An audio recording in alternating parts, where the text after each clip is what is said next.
so Alieu is really interesting and to have this conversation with you. There are many things I would like to talk about, but I think we'll have to narrow it down to just a few, and hopefully we'll have another opportunity to continue with the conversation. We're sitting here in Zimbabwe. You are from Gambia. Yes.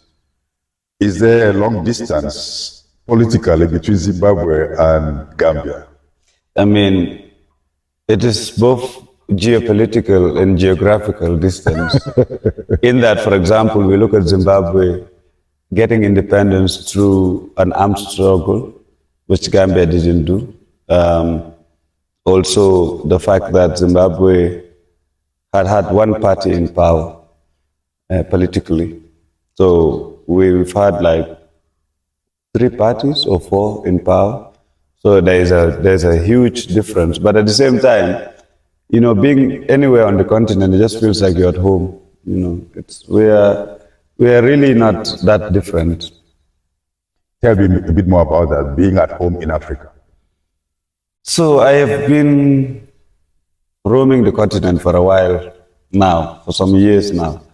And it strikes you how wherever you go on the continent, it is like there's this in the idioms, not even in the big things. It's just in the idioms, in the everyday lives, or in the jokes, in the superstitions. You know, you're casually sitting in Addis Ababa somewhere. Somebody's like, you know, at night I cannot whistle because in our culture we don't do that. I was like, it's the same thing in Gambia. How did you guys come to that conclusion? Of course, we both don't know. So it shows you that there is some, let me take this off. There is something so beautiful about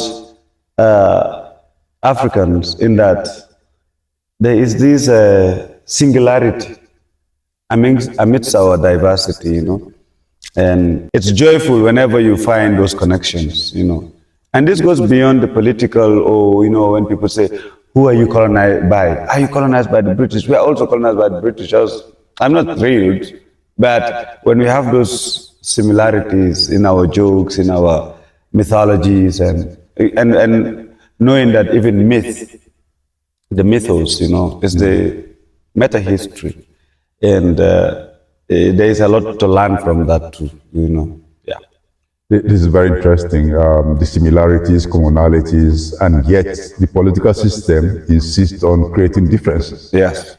Like border controls. Yes. You know, sometimes just to begin a trip can be a very big problem. Yep. The visas and the economic differences and so on and so forth. And in organizing circles, sometimes because of the colonial history, the language barriers, people begin to fight for territories as if they want to be colonized all over again. Yeah. I know that in your struggles, your political struggles, socio-economic struggles, you've had a lot of brushes with the system. Yes.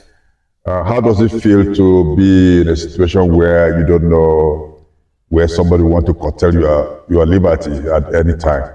Does that deter you from campaigning, from organizing, mobilizing? So the thing is, I tell my comrades that a lot, is that you never start something you cannot finish. I have made a commitment that I want to live in a liberated Africa, in a liberated Gambia, away from corruption and you know, the shackles, and you know, to just live in a place where the masses are radiant and happy. Of course, we know that this world cannot offer us a utopia in the way we want it, but at least our people cannot also struggle with things that can be afforded, you know. No, I don't think anybody should go to bed hungry in Africa. We have enough food. Nobody should be sleeping on the streets. We have enough land, you know. So for me, of course, it's difficult when you get arrested, you get beaten, you get tortured. But to think about those, because I also come from that. I come from that poverty. I've seen what poverty can do to a human being. And for as long as I live, I would never be able to accommodate the fact that the good life is the province of a few. You know, there's enough for everyone. So even when I get arrested, of course, as a human being, I don't like to be beaten. I don't like to my freedoms curtailed. But when I think about those things, and I'm like, yeah, do whatever you want. But I want to not die knowing that I have not done anything for the wretched of this land, for the dispossessed, for all those people who are unloved and unhoused by power. Now, in my language, which is Ibibio, we call the good life EtiUwem. EtiUwem, has relationship to Ubuntu, when we were and the rest. What to you would constitute a good life? I think for me, the good life, I mean, I live a very separate life from my public life. The good life for me would be contemplating truth and beauty. And that's why for me, freedom is the absence of ugliness, because everything that is oppressive is ugly.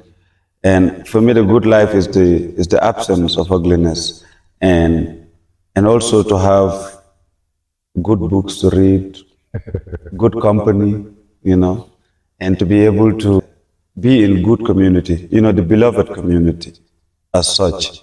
But most importantly, I think the good life is also collective. Capitalism has taught us that you as an individual, you can make it in life. But then you make it, you have everything you need, but where are the people to enjoy with? As Africans, even if we make a little gain, we want to also brag.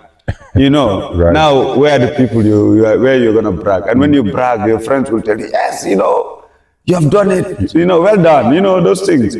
And even the ideal of egalitarianism is deeply tied to the good life, in that there is a certain joy when you help someone who needs your service that you cannot get from making $1 million.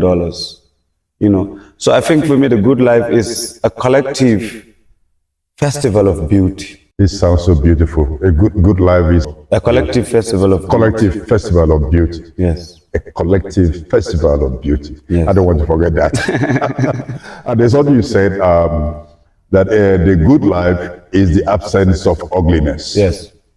So you are a part of the Omega Resilience Africa Fellowship. Yes. Cohort.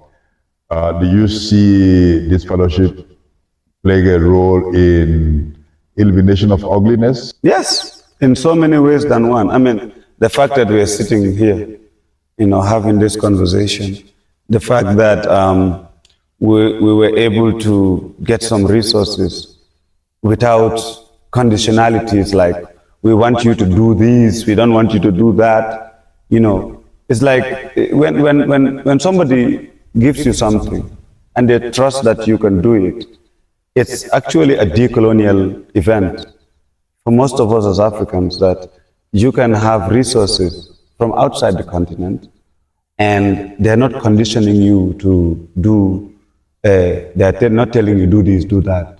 They're like, we trust your proposal, we trust what you told us, now go and do your thing. And I think that is one of those things. There is an attempt at liberating the human being.